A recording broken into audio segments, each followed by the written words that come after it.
They moved my job to Georgia now, or was it Tennessee? Somewhere without a union and with taxes almost free. There's a right to work law and abundant poverty. What about the right to work for me?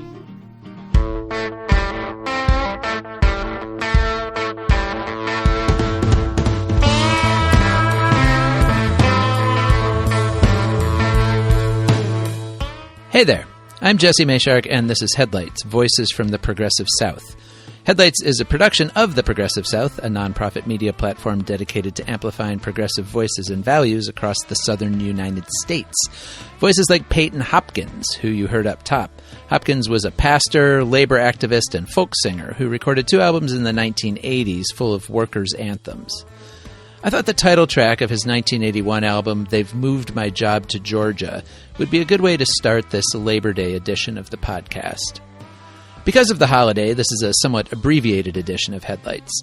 I do not have a featured interview this week. We'll be back next week with a great conversation with Steve Smith of the Southern Alliance for Clean Energy. But I wanted to mark Labor Day with a news roundup of labor and union efforts across the South. Hopkins' song points to some long-standing realities about labor in the South. This is and has been an anti-union, anti-workers' rights region of the country. That history of labor abuses begins with slavery, of course. Centuries of involuntary, unpaid servitude by generations of African prisoners and their descendants. But the end of slavery was hardly the end of exploitive labor practices in the South.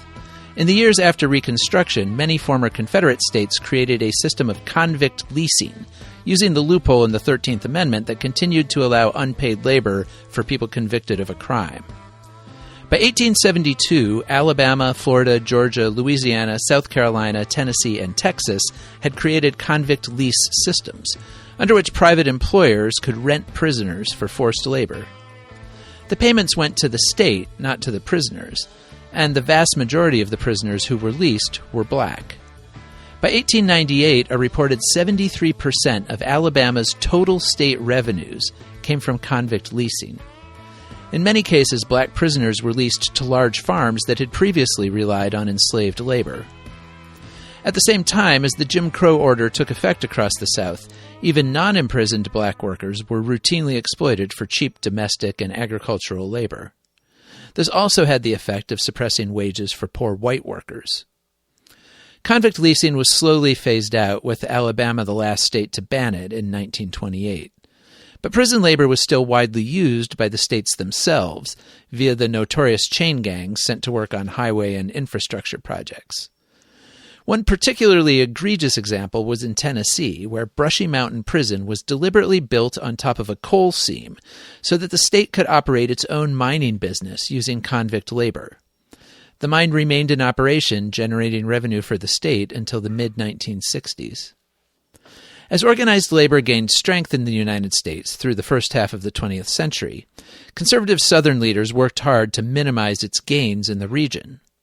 They feared both the economic and cultural impacts of the labor movement, which had the potential to galvanize solidarity across racial lines and raise wages for workers of all races. In 1947, the federal Taft-Hartley Act allowed states to pass laws restricting unions from charging fees to any non-member workers, effectively banning the union shop model, in which all covered employees pay something to support a union in exchange for the protections it provides. These became known euphemistically as right-to-work laws, although their intended effect is to weaken labor rights and make it harder for unions to organize and advocate. Not surprisingly, many of the early adopters were Southern states. Florida was first, pioneering a right-to-work law in 1944. Arkansas, Georgia, North Carolina, Tennessee, Texas, and Virginia followed in 1947, and Alabama, Mississippi, and South Carolina in the 1950s. Louisiana didn't pass its right-to-work law until 1976, and Kentucky, with a long history of labor organizing in its coal industry, didn't follow suit until 2017. The South's low wages, born of enforced racial discrimination, continued past the end of segregation. As the left-leaning Economic Policy Institute has laid out in a series of articles over the past 2 years, the South in the modern era has been dependent on an economic development model built around keeping both wages and union presence low. Research analyst Chandra Childers wrote for the EPI, "This model is defined by low wages, low taxes, few regulations on businesses, few labor protections, a weak safety net, and fierce opposition to unions. This model is marketed as the way to attract businesses into the region, with the implicit promise that this will generate an abundance of jobs and shared economic prosperity for all Southerners." But the results have been anything but the promised shared prosperity. Collectively, the South remains the lowest paid region of the country. We accounted for 6 of the 10 lowest median income states in 2023: Mississippi, Arkansas, Louisiana, Kentucky, Alabama, and Tennessee. And all Southern states except Virginia were below the national median. And while unions have declined across the country over the past 50 years, the South has managed to remain at the bottom. 7 of the 10 lowest union membership states are in the South, and all Southern states are below the already low national average of 9.9% of the workforce. Kentucky, again because of its strong history of mine worker organizing, is the relative highest in the region, with 8.8% of its workers in unions. North Carolina is the lowest at a scant 2.4%. The South also has low minimum wages. 9 Southern states are no higher than the federal minimum of $7.25 an hour, which hasn't gone up since 2009. 5 of those, Alabama, Louisiana, Mississippi, South Carolina, and Tennessee, don't have a minimum wage law at all, so they defer to the federal level. All of that has made it a popular place for manufacturers to locate, or to relocate from stronger union states with higher wages in the Northeast and Rust Belt. That's what the Peyton Hopkins song is about. Of course, the currents of globalization eventually led many of those same manufacturers to relocate overseas or to Mexico. One of the problems with making low wages part of your economic model is that somebody can always offer even less. I talked about some of this in my interview with Nashville labor leader Vonda McDaniel this spring. I'll put a link to that in the show notes. McDaniel said that for all the obstacles to labor organizing in the South, she has seen increased interest in unions, particularly among younger workers. There have been some high-profile union drives in the South in recent years, some of them successful. The most dramatic was the United Auto Workers organizing drive in 2024 at a large Volkswagen factory in Chattanooga.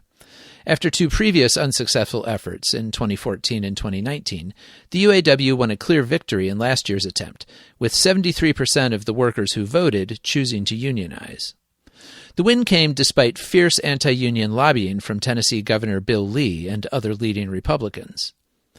The UAW lost a second major effort last year when workers at a Mercedes-Benz plant in Vance, Alabama, voted not to unionize. 56% of those voting voted no, and 44% voted yes. Alabama Governor Kay Ivey led the opposition, saying, quote, "The Alabama model for economic success is under attack."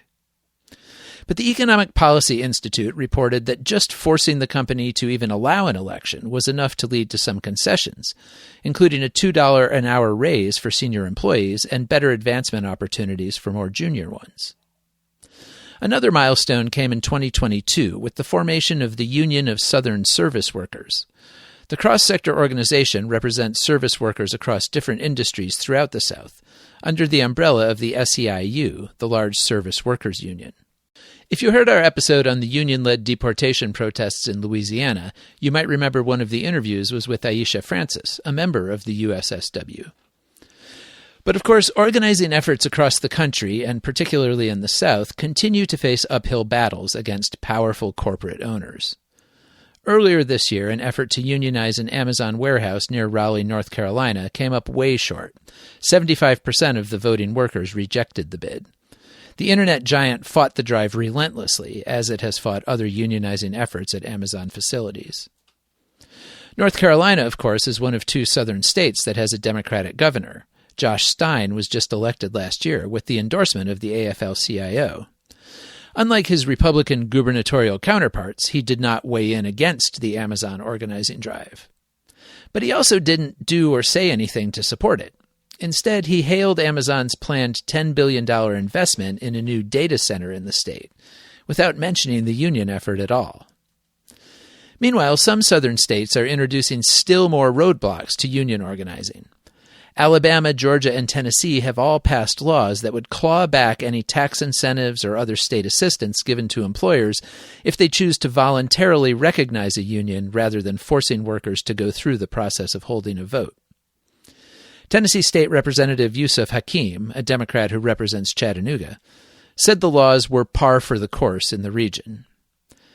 It's typical, in my view, for southern states to have that kind of a mindset, he told State's Newsroom, to have less of a voice for workers as opposed to having an exchange between workers and employer.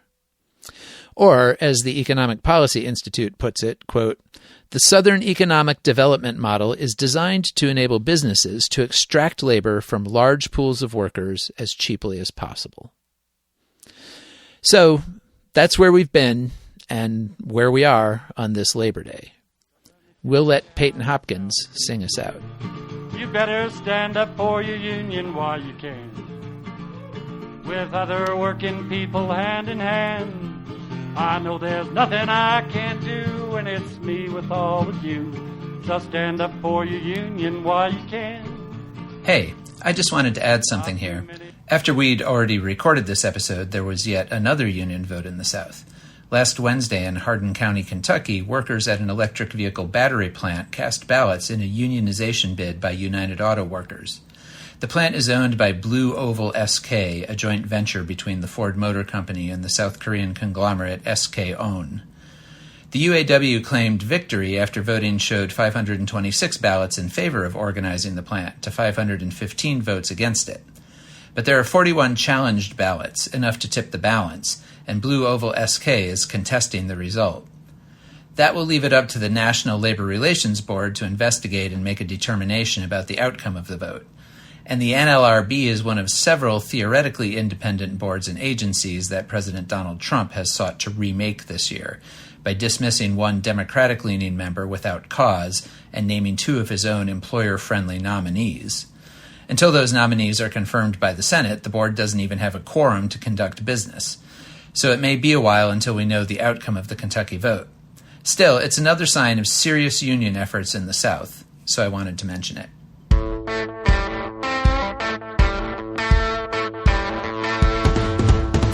And that wraps us up for this week. Remember, the Progressive South is a nonprofit media outlet, and you can find information about contributing to our efforts on our website, theprogressivesouth.org. If you do feel moved to make a donation, first of all, thank you. And second, make sure you make a note in the comments accompanying it that it is for the Progressive South. Thanks to Bark for our theme music, and to Lord Seth the Libertarian for his production work at Barbarian Productions. And thanks to you for listening. Remember, you can call and say hey from wherever you are. Just leave us a message at 865-214-7764. That's 865-214-PROG. Tell us your first name, where you're calling from, and take up to a minute to let us know what's going on where you are. You can also write me at jmayshark@theprogressivesouth.org. We'll talk to you soon.